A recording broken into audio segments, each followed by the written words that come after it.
Online live ক্লাসে এসে সামিরা মাহি ও একজন শিক্ষক অসামাজিক কার্যকলাপে লিপ্ত হয়ে পড়ে। অন্বেষণ এডুকেশনের লাইভ ক্লাস থেকে এই ভিডিওটি ভাইরাল হওয়ার পর থেকে ছাত্রছাত্রীরা মজা করে বলেন এবার হয়তো হিসাব বিজ্ঞানে A+ মিস যাবে না। অপরদিকে অভিভাবকরা বলছেন এর সুষ্ঠু তদন্ত সাপেক্ষে এদের আইনের আওতায় আনা প্রয়োজন। অন্বেষণ এডুকেশন জানান এটা তারা তাদের ব্যক্তিগত জায়গা থেকে লাইভ ক্লাসে অংশগ্রহণ করে। যেহেতু আমাদের প্ল্যাটফর্ম থেকে লাইভ ক্লাসটি প্রচার করা হয়েছে, এর দায় এড়াবার নয়।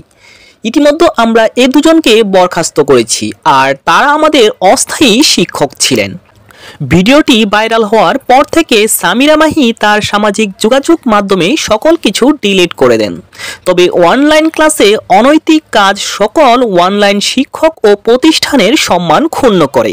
এরই পরিপ্রেক্ষিতে বাটারা থানায় আশরাফ বিজয় নামে একজন ব্যক্তি এই দুজনের বিরুদ্ধে অভিযোগ দাখিল করে।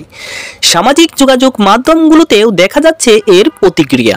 সকলেই চান এমন কিছু করা হোক যেন ভবিষ্যতে এই ঘটনার পুনরাবৃত্তি না ঘটে। শিক্ষকদেরকে বলা হয় জাতি গড়ার কারিগর। শিক্ষক ও শিক্ষিকারা যদি এমন নিচু মন মানসিকতার পরিচয় দেয়, তাহলে ছাত্রছাত্রীরা এদের কাছ থেকে কি শিখবে?